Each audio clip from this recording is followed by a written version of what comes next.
경기도 광명시의 한 전통시장. 유독 사람들로 북적거리는 곳이 눈에 띄는데요. 반찬 가게입니다. 언니 그리고 요것도 5,000원어치. 언니 요건 3,000원어치. 아, 취나물? 깨순. 맛있어요. 너무 맛있고 집에 딱 맞아요. 다른데 다 돌아다니며 사 먹어봤는데 집에 맞는 게 여기 한 군데. 감자 조림이 맛있더라고요. 다른 집은 이거 없어요. 통감자로 하지. 이 집 거 이거 맛있어. 이거 맛있어요. 한눈에 봐도 종류가 굉장히 다양한데요. 각종 나물은 물론이고 코다리 강정부터 진미채 무침까지 참 다채롭습니다. 일단 상당히 많잖아요. 가지수가. 이렇게 가지수 많은데 찾아보기 힘들어요. 한 달에 2,000원입니다. 세팩에 5,000원이고요, 현금으로. 그럼 이렇게 세 팩에 5,000원이에요? 세팩 4원. 너희가 하나 사가 되겠다. 이곳의 인기 비결은 맛도 있지만 사실 가격 때문입니다. 일반 반찬 가게보다는 많이 싸죠. 한 팩에 막 4,000원, 5,000원씩 하니까. 네, 엄청 착한 가격이라고 합니다. 네, 소고요. 5,000원입니다. 착한 가격 덕분에 반찬이 그야말로 불티나게 팔려나갑니다. 많이 이용해주세요. 감사합니다. 그런데 사장님, 왜 이렇게 싸게 받으세요? 10년 전부터 그렇게 팔고 있어서 지금까지 꾸준히 그러고 팔고 있어요. 한 팩에 2,000원을 팔아도 손해보는 것도 있고 어떤 것은 좀 남는 것도 있고 그 차이예요. 그럼 네. 많이 안 남는 거 아니에요? 그 대신 이제 많이 팔아죠. 가격이 저렴하다 보니 반찬을 하나씩 사는 사람은 거의 찾아보기 힘든데요. 대부분의 손님들이 종류를 달리해서 한 보따리씩 사갑니다. 하루에 몇 팩이나 나가는 거예요? 몇 팩이 나올까? 보통 나가지. 아, 맞네. 갖고 오면 다 쓰니까. 최소 1,000개는 나가거든요. 1,000개? 네, 저희가 깍을 1,000개를 하루 이제 받는데 그게 좀 부족하거든요. 하루에 무려 1,000개 넘게 팔리는 비결이 궁금해서 다음 날 이른 새벽 다시 반찬 가게를 찾았습니다. 아니 왜 이렇게 일찍 나오시는 거예요?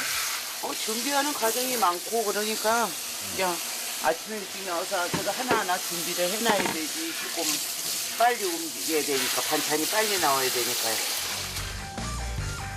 새벽 5시 이 시간에 나오지 않으면 그 많은 반찬을 다 만들어낼 수가 없습니다.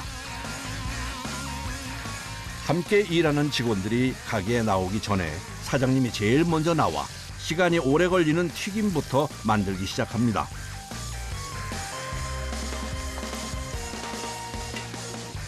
감자를 튀겨야지 졸을 때 안 으깨지고 당글당글하니 좋아요. 감자로 뭐 하시는 건데요, 반찬? 감자 조림요. 간장. 조림. 예.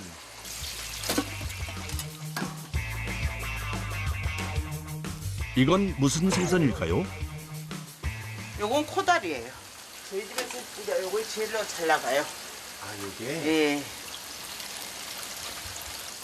다른 데는 이렇게 해둔 데는 없고 조림으로 그냥 이렇게 간장 조림으로 하지만 저희들은 코다리 강정으로 해요. 여기서 최고 매출을 올리는 반찬이 요 코다리 강정이라는데요. 옥수수 전분 가루를 입혀 바삭하게 튀겨낸 후에 직접 만든 고추장으로 양념을 만들어 매콤달콤하게 무쳐냅니다. 하하, 윤기가 아주 자르르 흐르는 게 침 넘어가는데요. 이건 또 무슨 반찬일까요? 요거 매실장아찌는 원체 비싸서 다 일일이 손으로 다 쪼개가지고 또 설탕 재서 숙성해갖고 1년 과정을 또 지나서 그러니까 단가도 세고 딱 맛있을 때가 한 1년 조금 지나면 맛있어요. 매실 장아찌처럼 사전에 준비해둬야 하는 재료들도 많아 일이 참 많습니다. 오전 7시 이 시간이 되면 직원들이 하나둘 출근을 합니다. 네, 안녕하세요. 어머니 누구세요? 우리 큰딸요. 아, 따님. 네. 여기서 오전에는 뭐 나물 같은 거 같이 무치고 그다음에 이제 다 무치면은 이제 판매하고. 직원들이 모두 출근하면 이제부터 본격적으로 반찬을 만드는 작업에 돌입합니다. 그런데 도대체 하루에 몇 가지나 만드시는 거예요? 한 60, 한 3가지 정도? 한 서너 가지 정도 돼요. 거의 대부분 다 저가 다 만들죠. 저희들 직원들이랑 다 같이. 나물류와 밑반찬, 각종 전까지 매일 만들어내는 반찬 종류만 무려 63가지나 된다네요. 그중에서 요즘 가장 인기 있는 반찬은 요 김자반입니다. 요새 김자반 요거 진짜 많이 나가고요. 저희 집에서 항상 잘 나가는 건 이제 코다리 강정. 여기는 우선 간장이랑 물엿이 기본적으로 들어가고요. 그다음에 뭐 참기름이랑 조금씩 들어가는데 뭐 비밀 재료가 하나 있는데 그거는 말 못하고. 아, 비밀 재료가 있어요? 그건 어머니도 절대 말하지 않아요. 식당을 하다 반찬 가게까지. 어머니 현숙 씨가 30년 가까이 음식을 만들며 터득한 요리 노하우들이 반찬 맛의 비결이랍니다. 반찬 잘 만드시겠는데요, 이제? 그 대용량만 해봐가지고 왜요? 무슨 차이가 있어요? 소량은 못해. 왜요? 모르겠어. 이게 여기에만 맞춰져가지고 친구들도 제가 요리 잘하는 줄 아는데 대용량만 잘해. 이제 곧 손님들이 올 시간이라 서둘러 포장을 합니다. 한 30회 정도는 포장을 미리 해놔야지 순환이 빨리 돼요. 예. 빨리빨리 나가서 뭐 이것만 많이 가져가시는 분들도 있고. 서인아, 요리 와봐봐. 요거 시금치 무치는 법 가르쳐줄게. 네. 아직 못 배운 것도 많고 많이 배웠다고 생각했는데 아직 많이 남았네요. 요건 참기름이야. 네. 참기름을 이렇게 해갖고 스냅을 해갖고 한 바퀴 돌려봐봐. 한 바퀴. 응. 한 바퀴요? 한 바퀴 양이 적으니까. 이렇게 아니, 한 바퀴 더. 한 바퀴 더. 됐습니다. 요거 깨 한 국자 퍼봐. 깨 한 국자요? 그 정도 넣어. 그리고 설탕을 조금만 넣어봐봐. 설탕이요? 네, 조금만. 됐어. 저 부분이 이렇게 나물은 이렇게 하면 안 되고 살살 이렇게 트는 식으로 무쳐야 돼. 뭐든지 살살. 나물은. 시금치나 뭐 취나물 이런 거는 생긴 게 또 비슷해가지고 좀 헷갈리기도 하고 또 무치는 것도 막 비슷해가지고 뭐 어떤 거는 이렇게 무치고 저거는 뭐 저렇게 무치고 이게 헷갈릴 때가 많아요. 이렇게 털어? 어머니의 레시피는 계량이 아니라 눈대중으로 하는 게 많아 사실 배우는 게 쉽진 않습니다.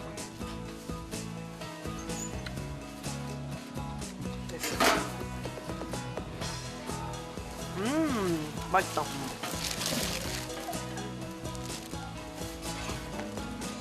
됐습니다. 시금치는 그래도 할만한 것 같은데 이제 어려운 것도 많아요.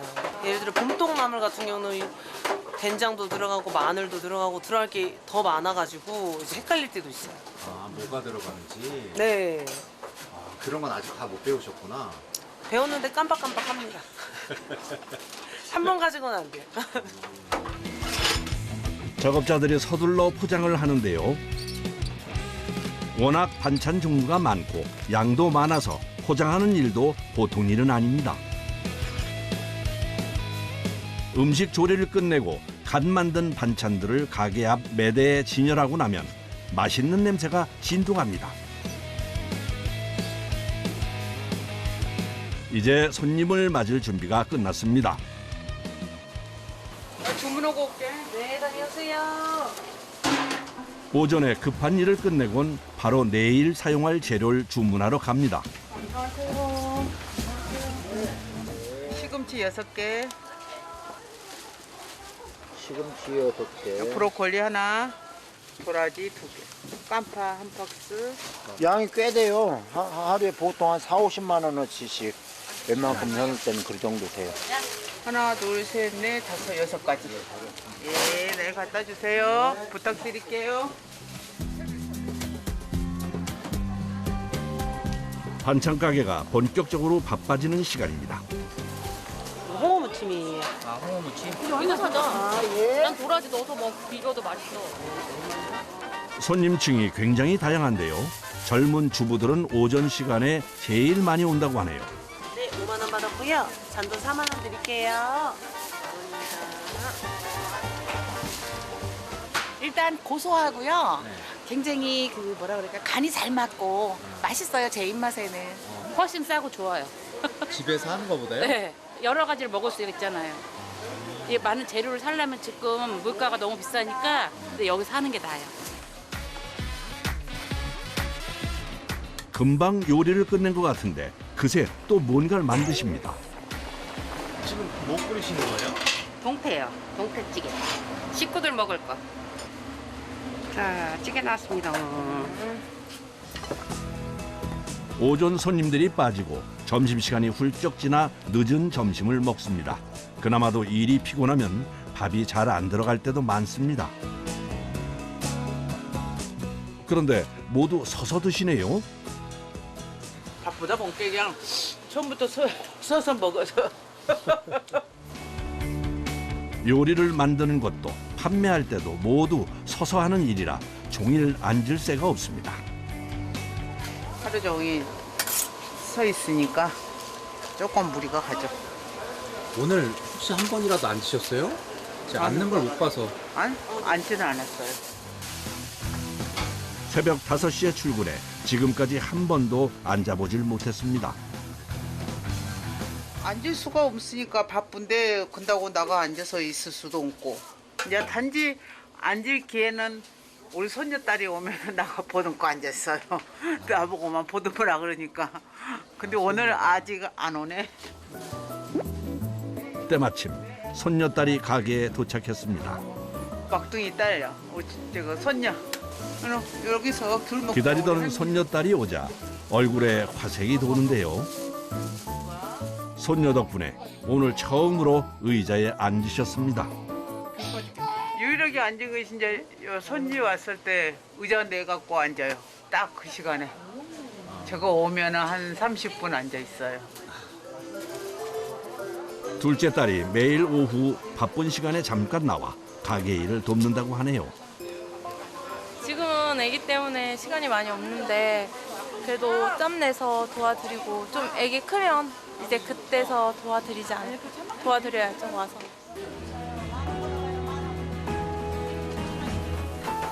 오후가 되자 반찬 가게의 주방이 또다시 바빠집니다. 내일 만들 반찬을 위해 재료 손질을 미리 해두어야 해서입니다. 다 준비를 해놔야지 새벽에 저가 나와서 데칠 거 싹 다 데치고 그러는 거죠. 하루 그날 할 거 아침에 하면은 너무 복잡해요. 오전엔 요리를 하고 저녁엔 또 재료 손질을 해야 합니다. 사정이 이렇다 보니 사실 하루 종일 제대로 쉴 틈이 없습니다. 깔끔하게 손질한 재료는 내일을 위해 냉장 창고에 보관해 놓습니다. 이게 이제 나물 종류죠? 내일 반찬할 거? 내일 아침에 이제 오늘 아침만 그냥 다 볶을 거예요, 이게. 어느덧 퇴근 시간이 다가오는데요.